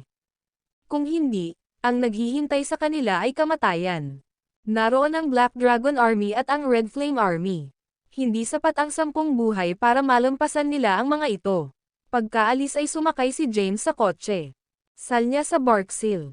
Sumunod naman si Ronald at inabot ang sigarilyo kay James sabay tanong, James, hahayaan mo na lang ba itong mga ito? Sigurado akong babarilan ka ng mga taong ito hanggang sa mamatay ito hindi para sa iyong mga naunang paghahanda. Walang magawang sagot ni James, kung ganoon, ano pa ang magagawa natin? Patayin silang lahat. Ang Emperor ang nasa likod ng Red Flame Army at may pribilehiyong magpatupad ng mga batas sa buong bansa. Ang pakikipaglaban sa kanila ay maaaring humantong sa pag-aalsa ng emperador sa atin. Magiging mahirap na sitwasyon ang makaalis kung mangyari iyon. Talaga, tama ka. Tara na, bumalik ka. Huminga ng malalim si James. Sa wakas, natapos na ang krisis na ito. Thankfully walang nangyari this time. James, paano ang mga assassin na iyon? Anong arrangements ang mayroon ka para sa kanila? Nag-aalangan na tanong ni Ronald. Nag-isip sandali si James at sinabing, bumalik muna tayo sa Kensington. Pagkatapos naming bumalik, hihilingin ko sa Blythe King na ayusin ang mga legal na pagkakakilanlan para sa kanila. Ang mga taong ito ay napakalakas at maaaring magamit sa hinaharap. Sige, tumango si Ronald. Biglang may naalala si James at nagutos, by the way, use the Underground Intelligence Network to investigate Blake. Gusto ko lahat ng kaugnay na impormasyon sa kanya. Naiintindihan. Pagkatapos magsalita ni James, ipinikit niya ang kanyang mga mata at nagsimulang mag-isip. Natitiyak niya na gusto siya ng Emperor na patayin pagkatapos mangyari ang insidenteng ito. Naguguluhan si James. Hindi na siya ang commander ng Southern Plains at hindi na pinagbantaan ang posisyon ng Emperor. Gayunpaman, bakit gusto ng Emperador na patayin siya? Sa sandaling ito, nagsimula siyang magduda sa Hari ng Sol na siya ring pinakamataas na commander ng Sol, at ang figure na nakatayo sa tuktok ng pyramid. Sa huling pagpasok niya sa capital, nakipagkasundo siya sa Supreme Commander ni Sol. Nais siyang gamitin ng Hari ng Sol para paigtingin ang mga alitan sa gobyerno at magkaroon ng malaking pagbabago sa kapangyarihan. Sa sandaling ito, naramdaman ni James na isa rin siya sa mga target na dapat alisin. Kahit nagbitiw siya, nasa kanya ang Blade of Justice at sinunod pa rin ng Black Dragon Army ang kanyang mga utos. Binantayan ng Black Dragon Army ang mga hangganan ng Timog. Ang Southern Plains ay isang espesyal na lugar at marahil ang kanyang kamatayan lamang ang magpapahintulot sa Hari ng Sol na makaramdam ng kaganhawahan. Na iba ito sa iniisip ko. Isang mahabang buntong hininga ang pinakawalan ni James. Ang video na ito ay edited by Urban Storytelling. Kabanata 544. Si James ay dumating sa Kensington sa lalong madaling panahon. Pagkadating ay hindi agad siya umuwi. Sa halip, dinala niya ang mga na-recruit na mamamatay tao sa repair shop sa mga suburb at sa punong tanggapan ng Underground Intelligence Network. Repair shop, sikretong silong sa ilalim ng lupa. Umupo si James sa sofa. Tumabi ang mga assassin na kinuha niya. Isa-isa silang nilibot ng tingin ni James. Numero 3 sa assassin leaderboard, si Little Sis. Numero 4 sa Assassin Leaderboard, Wanderer. Number 5 sa Assassin Leaderboard, Midnight Wind. Numero 6 sa Assassin Leaderboard, Savage. Numero 7 sa Assassin Leaderboard, Green Reaper. Numero 9 sa leaderboard ng Assassin, Scorpion. Numero 10 sa Assassin Leaderboard, Death Dance. Bukod sa namatay na Black Snake at ang una sa Assassin Leaderboard, ang Assassin King, na-recruit ni James ang halos lahat ng nangungunang 10 assassin. Black Dragon, nangako kang bibigyan kami ng 10 bilyong dolyar. Ang Wanderer ay nasa ika-4 na ranggo sa Assassin Leaderboard na hiniling para sa 10 bilyong dolyar na ipinangako ni James. Napatingin din yung iba kay James. Pinili nilang sundan si James dahil sa pera. Kung wala ang pera, mas gugustuhin pa nilang mamatay kaysa sumunod kay James. Bahagyang iwinagayway ni James ang kanyang kamay at sinabing, "Huwag kang mag-alala, ibibigay ko talaga sa iyo ang ipinangako ko pero hindi ngayon. Walang kwenta kung sabay-sabay kang kumuha ng napakaraming pera. Babayaran mo na kita ng 100 milyon, at ang iba ay babayaran buwan-buwan." Paano iyon tunog? Ang 10 bilyong dolyar ay hindi maliit na bilang. Ang kabuuan ay magiging 70 bilyong dolyar upang bayaran silang lahat ng 10 bilyon. Nag-atubili si James na kumuha ng napakaraming pera ng sabay-sabay. Ang Transgenerational Group ay nangangailangan ng pera upang gumana ngayon. Black Dragon, nakikipaglaro ka ba sa amin? Ang ika-7 ranggo na Grim Reaper ay nagalit. Si Grim Reaper ay lalaki at mga 40 taong gulang. Siya ay may isang parisukat na mukha, makapal na kilay, at malalaking mata. Ang kanyang pangkalahatang hitsura ay mukhang isang brute. Inilabas niya ang kanyang baril at itinutok kay James. Pagkatapos, malamig siyang nagbanta, "Hindi kita bibitawan kung hindi mo ako bibigyan ng 10 bilyong dolyar ngayon." Sumulyap si James sa kanya, at dumilim ang mukha niya. Itinaas niya ang kanyang kamay, at isang pilak na karayom ang lumipad palabas. Tumpak na tinusok ng pilak na karayom ang palso ng Grim Reaper.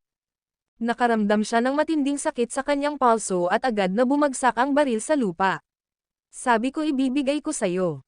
Tapos ibibigay ko sayo. Bakit mo ako sinusubukang magrebelde?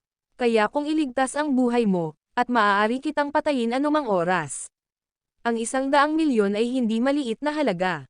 Sigurado ako na hindi gaanong kakailanganin ng iyong mga pamilya. At top of that, you won't have leisure time to enjoy after following me, malamig na sabi ni James. Si Grim Reaper ay may masakit na ekspresyon at tumabi ng hindi nagsasalita. Tumingin si James sa iba at muling nagtanong, "Maaaring sabihin ito ng sino mang hindi nasisiyahan sa desisyon ko ngayon, pagbibigyan kita. Ang antidote, at maaari kang umalis ngayon din. Gayunpaman, kung maaari kang umalis sa Kensington ay nakasalalay sa iyong mga kakayahan." Ang mga assassin ay tumahimik at walang lakas ng loob na magbitaw ng salita. Dahil walang objections, sisabayan natin. Ibigay mo sa akin ang iyong mga account, at ililipat ko muna ang pera. Ang mga assassin ay hindi nang ahas na magsalita ng anuman at masunuring ibinigay ang kanilang mga account number.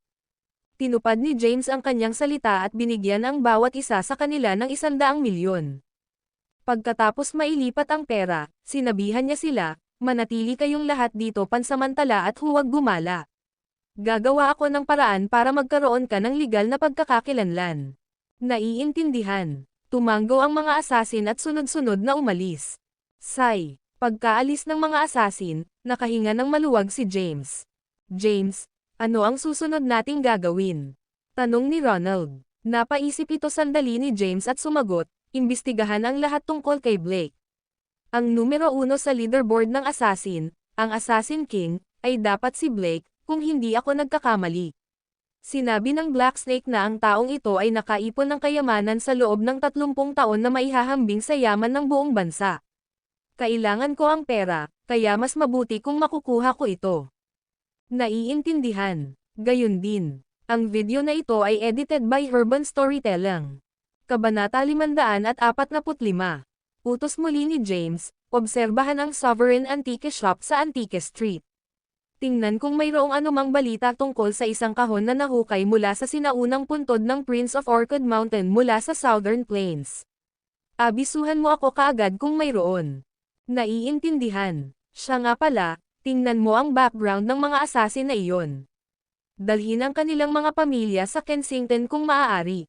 Gayun din, bumili sila ng mga bahay at maghanap ng trabaho para sa kanila. Ang mga asasin na ito ay magiging masunurin kung ang kanilang mga pamilya ay nasa Kensington. Naiintindihan. Tumango si Ronald. Pagkatapos magayos ni James, tumayo na siya at umalis. Pagkalabas ng repair shop, may dumaan na jeep, at bumaba ang bintana ng sasakyan. Ipinakita ng Blythe King ang kanyang mukha at kumaway kay James. Lumapit si James, binuksan ang pinto, at sumakay sa kotse. Naglabas ng sigarilyo ang Blythe King at iniabot. Pagkatapos, tinanong niya, may nangyari ba kagabi? Kinuha ni James ang sigarilyo at ngumiti. Sa tingin mo ba pupunta pa ako dito kung may nangyari? Ang Red Flame Army ay ipinadala. Kagabi, ilang helicopter kasama ang mga sundalo ng Red Flame Army at isang bilanggo ang dumaong sa Kensington. Wala akong ideya kung sino iyon, ngunit ang Red Flame ay may pribilehiyong ipatupad ang batas saan man sa county. Wala akong karapatang makialam. Oo, tumango si James at sinabing, I know.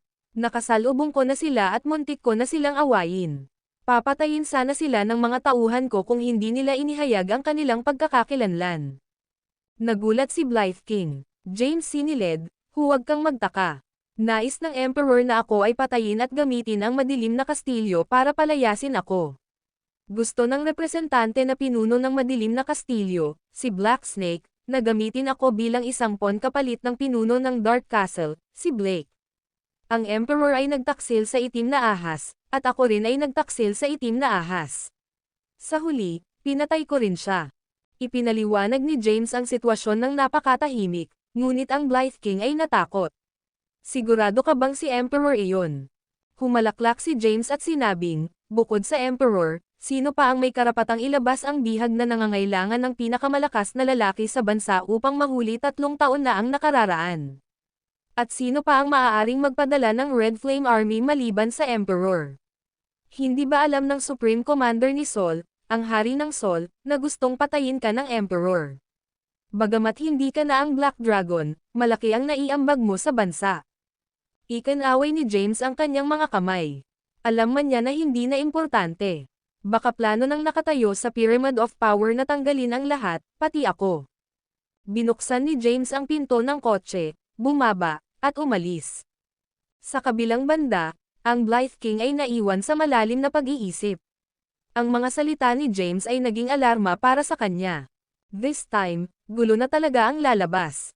Kailangan niyang tumayo sa panig ng Hari ng Sol kung gusto nilang alisin ang Black Dragon. Kung hindi, ang Hari ng Sol ay darating na kumakatok sa kanyang pintuan pagkatapos ng lahat dahil isa rin siya sa 5 commander na may malaking awtoridad. Nga pala. Huminto si James, lumingon sa Blythe King, at sinabing, naka-recruit ako ng ilang mga assassin, at hindi sila nakakapag-ikot sa kanilang mga kasalukuyang pagkakakilanlan. Maaari silang ituring na wala silang pagkakakilanlan. Tulungan akong mag-isip ng paraan para makuha nila ang mga makatwirang pagkakakilanlan. Sige, tumango ang Blythe King at tumugon, walang problema. Bahala na, dapat mas maging maingat ka mula ngayon. Napangiti ng malawak si James at sinabing, nalampasan ko na ang mga larangan ng digmaan at nalampasan ko ang hindi mabilang na sitwasyon sa buhay at kamatayan. Ang mga plot at scheme na ito ay wala. Huwag kang mag-alala, haharapin ko ito, aalis na ako. Kumaway si James sa Blythe King. Sumakay siya sa kotse at inutusan ang isang subordinate na kanina pa naghihintay sa kanya. Ibalik mo ako sa mga kalahan. Pagkabigay ng order ay sumando si James sa upuan at pumikit. Bago makarating sa kalahans, tinawagan ni May si James. James, naging maayos ba ang lahat? Oo, naging maayos naman, sagot ni James. Paano ang Black Snake? Pinatay siya. Hindi ito itinago ni James sa kanya at sinabing, ang taong iyon ay masyadong mapanlinlang, at hindi ligtas na manatili siya sa tabi ko. Natahimik si May, na nasa common clinic, matapos marinig ang balita. Pagkaraan ng ilang segundo, nakiusap siya, maaari ko bang ibalik ang kanyang katawan? Natatakot ako na medyo mahirap iyon, the Emperor's Red Flame Army. Nilinis ang larangan ng digmaan, hindi ang akin. Wala na ako sa tungkulin at wala akong karapatang humiling ng bangkay sa emperador. Sige, naiintindihan. Binaba na ni May ang telepono. Pagkatapos niyang ibaba ang tawag, umiyak siya. Lumaki siya kasama ang Black Snake. Nagsanay at lumaban silang magkatabi. Noon pa man ay inaalagaan siyang mabuti ng Black Snake, ngunit ngayon ay hindi na niya ito makita sa huling pagkakataon. Alam ni James na nagdadalamati si May. Matapos mag-isip sandali, nagpadala ng mensahe si James sa kanya. Nagpadala ng mga assassin ang Black Snake sa Mount 5 Valley hindi lang para hulihin ako kundi para patayin ka rin, nag-text si James. Ang video na ito ay edited by Urban Storytelling. Kabanata 546. Hindi nakatulog si Thea buong gabi. Nanatili si Quincy sa kanya buong gabi. Pagkalipas ng madaling araw, patuloy niyang tinatawagan si James gayunpaman, naka-off ang telepono ni James, at hindi siya makalusot, kahit ilang beses pa niyang tumawag sa 10:00 na. Bakit hindi ka pa umuwi? Nag-aalalang nilibot ni Thea ang silid. Huwag kang mag-alala, Thea. Magiging maayos din si James. Si Quincy ay may lubos na pananalig kay James dahil siya ang Black Dragon. Nagawa niyang talunin ang 28 Nation Martial Arts Gurus at 100,000 tropa. Ang ilang mga assassin ay wala sa kanya. Kung ganoon, bakit naka-off pa rin ang kanyang telepono? Nag-aalalang umupo si Thea at hinawakan ang kamay ni Quincy. Quincy, punta tayo sa pulis, sabi ni Thea. Hindi nakaimik si Quincy. Tumawag ng pulis. May pakinabang ba ang pagtawag sa pulis? Bagamat hindi niya alam kung sino ang nakahuli sa kanila ni James kagabi, masasabi niya sa pag-uusap ni na James at ng Black Snake na hindi ito maaaring panghimasukan ng mga pulis. Nang bumalik siya kagabi, na-block ang buong Kensington. Ito ay maliwanag na salungatan sa pagitan ng mga kilalang tao. Nang nagpapanik na si Thea, umuwi na si James. Tinulak niya ang pinto at inakay siya. Nang makitang nandoon si Quincy, nakangiti niyang sabi, "Yo, nandito ka pa rin." "Honey." Nang makitang ligtas na nakabalik si James, agad na sinugod siya ni Thea at yamakap sa kanyang mga bisig, humihikbi ng histeryoso. Matapos umiyak ng ilang sandali, bumalik siya sa katinoan at nag-aalalang nagtanong, ayos ka lang ba? Ano kayang nangyari? Nakangiting sabi ni James. Nakita kong binaril ka kagabi. Hayaan akong suriin. Sabi ni Thea at gusto nang ibaba ang pantalon ni James. Darling, anong ginagawa mo? Nandito pa rin si Quincy. Gayunpaman, tumanggi si Thea na makinig at pilit na hinubad ang kanyang pantalon. May mga tama ng bala ng baril sa kanyang mga hita. Gayunpaman, si James ay nagkaroon ng hindi kapani-paniwalang pangangatawan.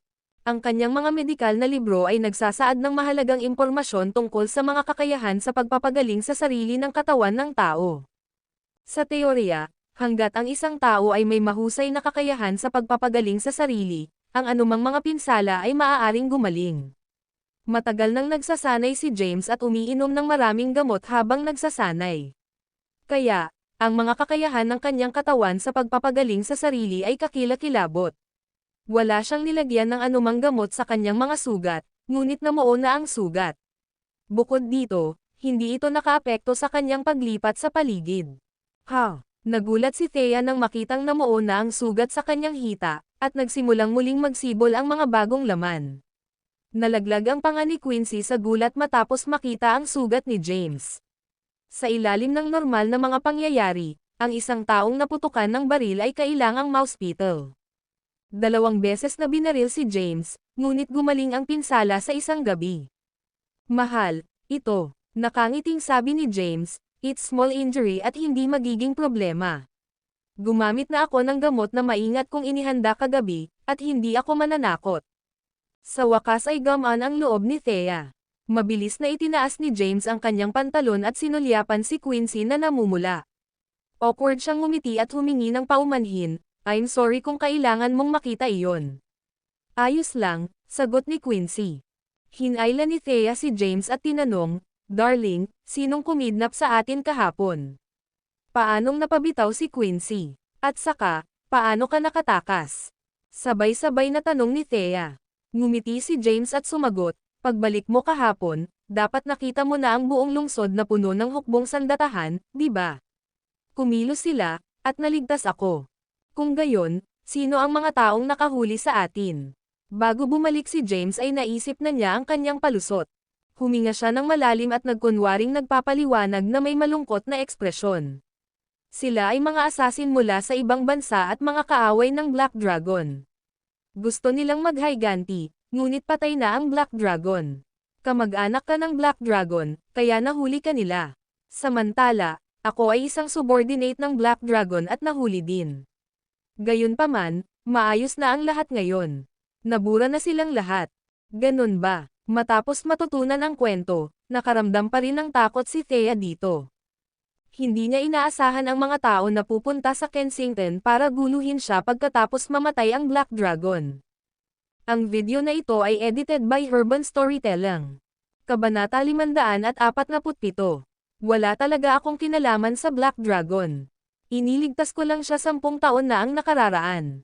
Ngayong patay na siya, bakit nila ako ginugulo pa? Nagkibit balikat si James. Paano ko malalaman? Wala pa pala akong makain simula kagabi, nagugutom na ako. Tara labas tayo para kumain. Hinawakan ni Thea ang mga kamay ni James. Sinulyapan ni James si Quincy at nakangiting nagtanong, Quincy, ikaw ang Vice President ng Transgenerational Group at dapat marami kang gagawin. 10:00 na ng umaga. Hindi mo ba kailangang umalis para magtrabaho? Naintindihan naman agad ni Quincy ang intensyon ni James. Ayaw niyang sumunod siya sa kanila. She pouted her lips at ngumiti. Humingi na ako ng leave at hindi ko na kailangang pumunta sa kumpanya ngayon. Wala pa din akong makain. Sabay na tayo. Quincy, salamat sa pagpunta mo para samahan ako kagabi. Kung hindi, hindi ko talaga alam kung ano ang gagawin ko kung wala ka. I'll treat kita sa pagkain na ito. Hinawakan ni Thea ang kamay ni Quincy. Sinulyapan ni Quincy si James na may pagtatagumpay na ekspresyon. Hindi nakaimik si James. Gusto niyang makipag-date kay Thea, pero nagpumilit si Quincy na sumama. Hindi na siya nagsalita pa at tumalikod na para umalis. Sabay na lumabas ang tatlo. Pumunta sila sa isang random na restaurant at humingi ng private room. Sa private room, umupo si James sa tabi ni Thea. Samantala, umupo naman si Quincy sa tapat ni James. Masayang nagkwentuhan ang tatlo. Nagutom si James, kaya ibinaon niya ang kanyang ulo at kinain ang kanyang pagkain. Gayunpaman, ang mataas na takong ni Quincy ay patuloy na sinisipa at hinahaplos ang mga binti ni James. She pouted and chuckled at him. Sinaman siya ng tingin ni James. Hindi tumigil si Quincy bagkus ay mas lalo pang nilakasan ang kanyang gawi, patuloy na tinutokso si James sa ilalim ng mesa. Awkward si James at hindi na naituloy ang pagkain. Ibinaba niya ang kanyang chopstick at sinabing, busog na ako. Pagkatapos magsalita ay umupo siya sa sofa para hindi siya mahawakan ni Quincy. Hindi ito alam ni Thea at patuloy na nakikipag-chat kay Quincy, pinupuri pa nga siya sa pagiging Vice President ng Transgenerational Group. Mahal, ang sarap mo sa pagkain. Masyadong masikip sa private room. Lalabas ako para makalanghap ng sariwang hangin. Tumayo si James at lumabas. Lumabas siya ng hotel, nag-squat sa entrance, at nagsindi ng sigarilyo. Sa private room, halos maiyak na si Quincy sa sobrang tawa. Hindi niya inaasahan na mapapahiya ang sikat na Black Dragon na kayang talunin ang isang hukbo ng 100, 00 sundalo. Anong tinatawa-tawa mo, Quincy? Wala naman. Pinipigilan ni Quincy ang pagtawa. Mabilis niyang iniba ang usapan at nagtanong, Thea, sobrang laki ng pera ni James para tumaas ang rating mo at sumikat ka. Hindi ba't isang ganap na pag-aaksaya ng pera? Ano ang silbi ng nakalista ka kapag wala kang mga medikal na kasanayan? Pumasok ka pa sa taas. 100. Tiyak na kukutsain ka ng mga tao. Biglang naalala ni Quincy ang bagay na iyon matapos itong sabihin ni Quincy. Tugon ni Thea na may problemang ekspresyon, oo, sayang ang pera. Nanghiram siya ng milyon-milyong dolyar sa likod ko. Malapit nang magkawatak-watak ang mga kalahan, ngunit nagpahiram pa rin siya ng pera. Patuloy lang siya sa pagdaragdag sa aking pasanin. Seryosong sabi ni Quincy, Thea, James is not worthy for you. Hindi niya ginagawa ng maayos ang trabaho niya at nakikihalubilo sa mga magugulong tao. Bababin ka niya sooner or later. Dapat makinig ka sa payo ko at hiwalayan mo siya ng maaga habang bata ka pa at wala ka pang anak. Humanap ka ng mayamang lalaki at magpakasal muli. Nagsimulang sumikat ang pagnanasa ni Quincy kay James. Hindi siya magkakaroon ng pagkakataon kung hindi siya hihiwalayan ni Thea. Seryosong sagot din ni Thea, Quincy, I know you're doing it for my own good. Alam kong kulang sa ambisyon si James at medyo tamad, pero maganda ang pakikitungo niya sa akin. Nagpout si Thea. Habang kumakain ay malalim ang iniisip ni Quincy. Matalik niyang kaibigan si Thea, at ayaw niyang nakawan si Thea ng kanyang lalaki. Makagawa lang siya ng paraan para maghiwalay sila para hindi masira ang kanilang pagkakaibigan. Gayunpaman, wala siyang magagawa kung tumanggi si Thea na makipagdiborsyo. Matapos mag-isip sandali, nagpout siya ng labi at ngumiti. Actually, I think James is decent. Hindi bababa sa kagabi, sa harap ng napakaraming armadong mamamatay tao, hindi siya natakot. Thea, nahuhulog na yata ako sa kanya. Ano? Saglit na natigilan si Thea at gulat na napatingin kay Quincy. Ang video na ito ay edited by Urban Storytelling. Kabanata 548. Nang makita ang gulat na mukha ni Thea, napangiti si Quincy. Nagbibiro lang ako. Siya ay isang tao na walang ambisyon, at hindi ko gusto iyon. Gusto ko ang sarili ko na isang lalaking may kaya. Nakahinga ng maluwag si Thea. Akala niya ay talagang interesado si Quincy kay James. Quincy, muntik mo na akong takutin. Hindi ka dapat nagbubuga ng kalokohan lalo na sa harap niya. Kung hindi, iisipin niyang isa na naman siya at sobrang proud siya. Sige, alam ko. Ngumisi si Quincy at tumawa. Mabilis nilang natapos ang pagkain. Pagkatapos ng hapunan, sa labas ng restaurant, hinawakan ni Quincy ang kamay ni Thea at sinabing, Thea, bumalik ka muna. Pupunta ako sa kumpanya kasama si James. Naguguluhan si James. Hindi niya sinabi na pupunta siya sa kumpanya. Quincy, MSZ knows, iba ang posisyon ko sa iyo. Ikaw ay isang mataas na ranggo na superior sa kumpanya, ngunit ako ay isang maliit na tindero. Hindi ko na kailangan mag-report sa kumpanya araw-araw. Ang trabaho ko ay kumuha ng mga deal sa labas. Alam ko, bagamat hindi mo kailangang pumunta araw-araw, may meeting sa business department ngayon. You'll have to go anyway so let's go together. Kinalikot niya ang mahaba niyang buhok at nakangiting sabi. Bakit hindi ko narinig ang tungkol sa anunsyo ng isang pagpupulong? Si James ay hindi nasisiyahan at nalilito sa kung ano ang sinusubukang gawin ni Quincy. Nang makitang ayaw sumama ni James, hindi napigilan ni Thea na sawayin siya. Anong ginagawa mo James? Dapat kang magtrabaho ng masigasig. Walang ibang tao na umaarte na katulad mo. Binabayaran ka ng kumpanya ng pangunahing sweldo na 5,000 bawat buwan, kaya dapat kang maging karapat-dapat sa 5,000 dolyar na ito.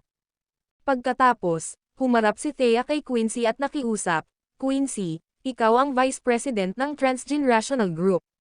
Dahil si James ay nagtatrabaho sa parehong kumpanya, mangyaring bantayan siya ng kaunti at siguraduhin na siya ay nagtatrabaho ng husto. Oo naman, nakangiting sagot ni Quincy, tapos, tumingin siya kay James nang nakangiti. Tara na, mahal, isa. Ano, bilisan mo at umalis ka na. Sige, walang magawa si James.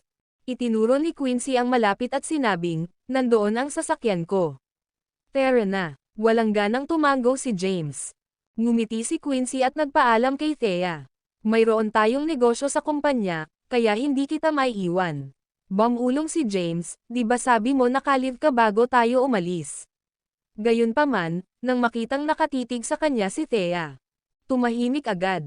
Nakangiting sabi ni Thea, ayos lang. Magtataksi na lang ako pabalik. Sige na, mas mahalaga ang trabaho. Bye-bye. Kumaway si Quincy kay Thea. Sinundan ni James si Quincy at sumakay sa kotse niya. Si Quincy ay dating kabilang sa mga Zinoses, na isang malaking sambahayan. Bagamat natiwalag ang kanyang pamilya, naging vice-presidente siya ng isang kumpanya sa ibang bansa na may taunang sweldo na 10 milyon. Kaya, kaya niyang bumili ng marangyang kotse. Pagkasakay sa sasakyan, naamoy ni James ang mabangong halimuyak na katulad ng pabango sa katawan ni Quincy. Nawalan siya ng tulog mula kagabi. Napahikab siya habang nakaupo sa passenger seat. Nakaramdam ng antok si James. Kumuha siya ng sigarilyo at sinindihan. Napuno ng usok ang sasakyan. Sino ang nagpapahintulot sa iyo na manigarilyo sa aking sasakyan? Kumunat ang noo ni Quincy at saway sa kanya. Sa tingin ko hindi mo naisip ang superior at subordinate hierarchy sa pagitan natin.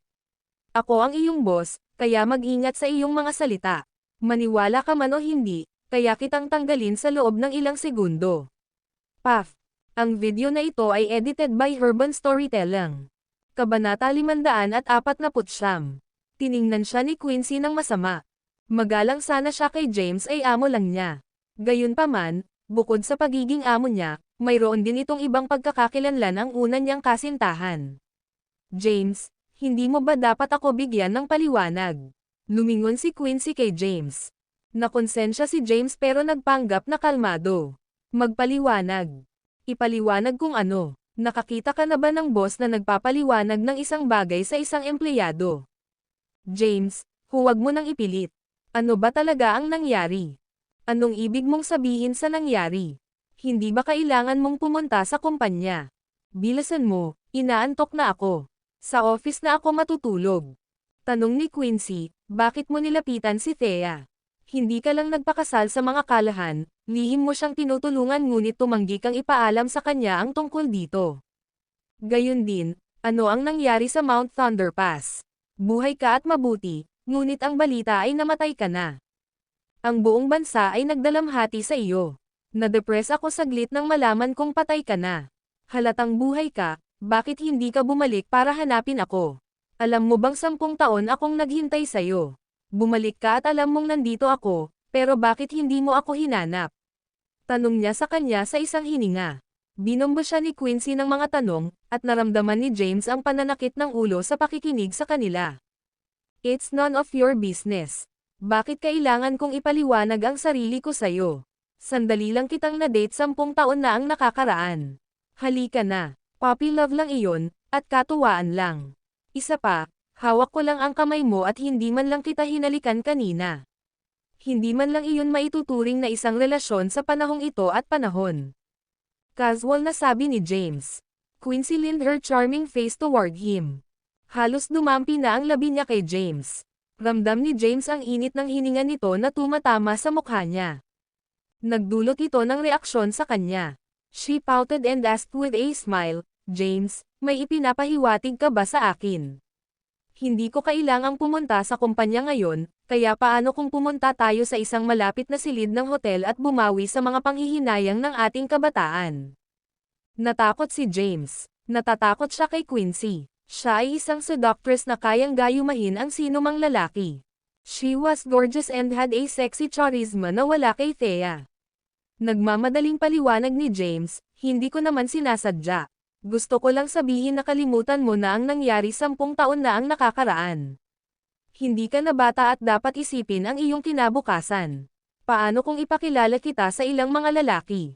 Hanggat gusto mo, mahahanap kitang opisyal, mayaman, o kahit isang sundalo. Boring. Umupo ng tuwid si Quincy. Pinaandar niya ang sasakyan at pinaandar ito.